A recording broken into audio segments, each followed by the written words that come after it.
I'm Rosie. And I'm Melissa. And together we are the beautiful beacons of God. Today we're going to come to you and talk to you about a subject that we still struggle in today. Look, we do. Yes, we do. And it seems difficult, but it's really easy to do. And the topic is, if you get off, just get back on. Absolutely. You know, when I was a little girl, we had a Shetland pony, and his name was Smokey. Okay. And we would get on and get off and ride him, and we'd play cops and robbers and army, and we'd get shot off of him, and we'd fall off, and he'd stand there and wait for us to get back on. And most of the time when we were riding Smokey, there was never really a big problem. And I must have been like 7, 8, 9, something like that. But anyway, now that was after we'd already got him saddled and ready to go. And it's so funny because that horse had a mind of his own for sure. And he loved to torment me. Oh, wow. And so every time that we would get ready, we'd get him saddled. I have a brother that's 13 months older than me and one that's 13 months younger than me. So we were all basically the same age the whole time, right? And so we would go, the three of us would go out to ride the horse, and we'd get him saddled up. And then every time I would get ready to get on him, he would hike his back leg up like this. And it would just terrify me I have no idea why it terrified me, but it did. And I would run off screaming, "Dad, Dad, Smokey won't let me get on," and I know that I ran off screaming, and that horse laughed the whole time I got there. Because all it took was my dad to come to the door and say, "Smokey, stop that," and then we could ride him the rest of the day, and he would never do it again. Wow. But he did it every single time I went to get on him. And you know what? I had to learn to just not let that bother me. And it didn't keep me from getting on him, but you know what? I had somebody encouraging me that I could still do it and that he would be nice, and my dad would always holler at the horse, and that was the end of the day. And for the rest of the day, we could ride him however we wanted to. But, I could have let that stopped me from ever getting on him, right? Or maybe the first time it happened and I didn't get, I could have not gotten on, or I could have quit getting on him. And I would have missed all the fun. We would have not had nearly as much fun if I'd have just gotten upset and quit and never gotten on the horse. Wow. And so I think that's the truth in a lot of the things in our life. Yes, it is. It is. Interesting that you have a story of a horse. I too have one. Wait a minute. I have to get a mental picture of Rosie riding the horse. Hang on. Okay. I was young. I was probably maybe about 8 years old, and my aunt and uncle next door, the Crooks, they had a horse in their backyard, and so all of us got together, their kids and us and some of the neighborhood kids, and so 2 at a time they get up on it and then kind of ride a little bit and then get off. Well, it came time for me and my cousin Drea to get on. And so I think she was in front of me. Anyway, we gets on the horse, and the horse didn't have a saddle on it though. And we get up on one side, and guess what happened? You come off the other side. We fell down on the other side. Well, Melissa, instead of me getting back up, I stayed off. I never got back on the horse. And I never wanted to get back on one again. But you know what? You know what I'm going to do? My friend Kathy, she has land, and she has some horses. And I'm gonna get back on. You're going to face your fear. I'm going to face my fears and get back on the horse. But the thing about it is, we fell off of horses. Melissa got back up. I fell down and didn't get back on it. And in life, we go through things, different things, and we fall down. Some of us, we stay down, and we condemn ourselves. We are our worst critics, and we do not get back up. And some of us, it takes us too long to get up. All you got to do is just get back up, stand up, rise up. Yeah. And it's true. It's in our walk with God. When you first give your heart to Christ, one of the things that we recognize in a lot of people, and I've been a Christ follower for years and years and years, but when people first give their hearts to Christ, one of the things that you notice is that they make some mistakes. Sometimes walking away from some of the old life patterns and behaviors that we have is difficult. And so, we fall back into them every once in a while. Yes, you know what? It's just a matter of saying, you know what? I'm not going to do that. Okay, so I did that, and I'm not going to do it again.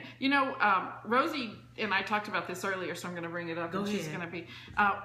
We are beautiful women with a few pounds too many. Yes. And God has been talking to both of us about this idea of maybe, not because we're less beautiful, because we're perfectly beautiful the way we are, Yes, we are. but you know what? We would be more healthy. And God has put a lot of things in our heart to do together and independently with our own ministries. And so, we have to be healthy to be able to walk that out. And I want you to know, this whole idea of gluttony is so true, and we're going to do a whole video on where we talk specifically about gluttony. But you know what? I always tell everybody I'm a professional dieter.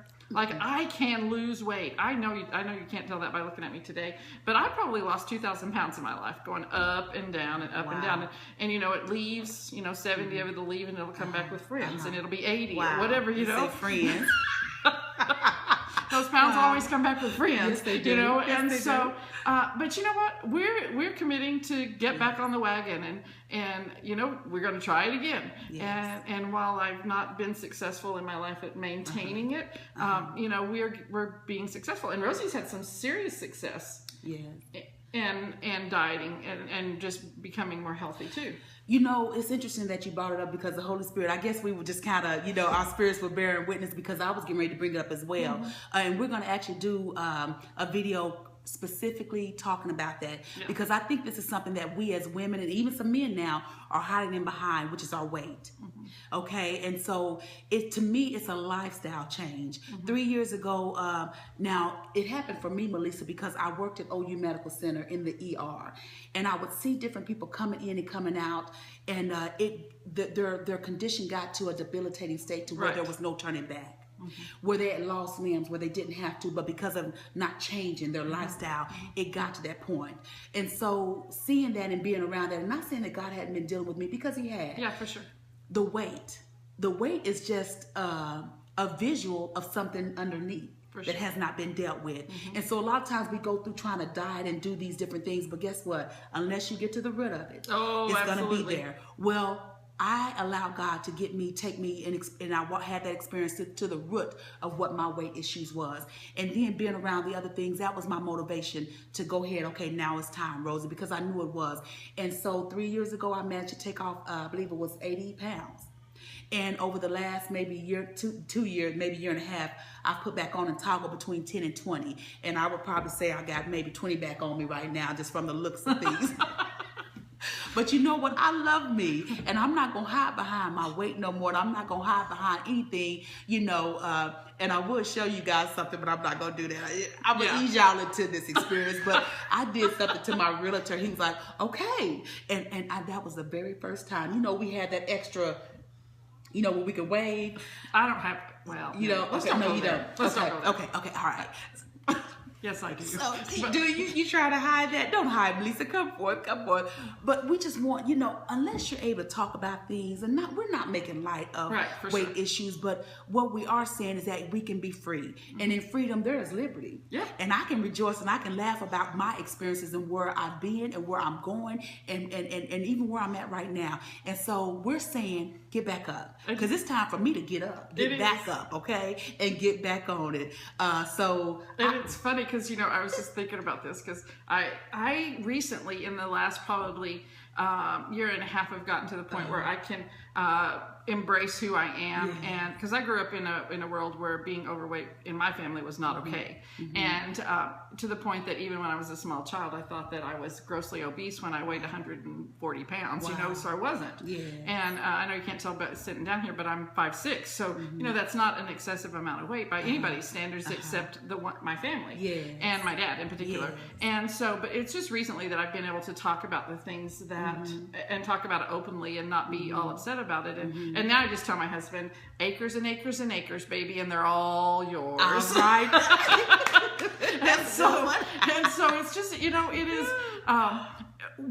when you fall down, when you get off the wagon, whatever your wagon is, whatever your wagon is. Now we laugh and talk about ours, because our community wagon is how much we weigh, but you know what, it's not the same for everybody. And if you're thin, you have a wagon to ride, and sometimes you fall off of it, and it doesn't matter what that challenge is that you have to go through in your life, or what the areas that you struggle in, and you're not always perfect, and sometimes you fall down. Well, get back up. Get back up. There is no shame in your game. Get up, get back going, and move forward again, and learn to embrace you. And one of the things I think happens a lot of people when they fall off their wagon, they get off, or maybe they just choose to get off, because sometimes we just choose to get off.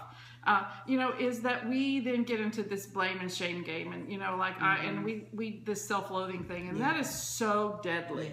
That is really deadly to people's lives. And so we say, if you step off, step back on. If you fall off, get up. If you fall down, get up. Life is too short to stay living in the mud. Yes, it is.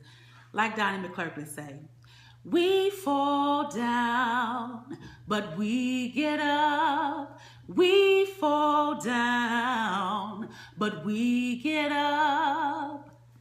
But a saint is just a sinner who fall down and get up. Yes. Amen. That's powerful. Thank you. All right. Well, we hope you've enjoyed our video today. Thanks for watching.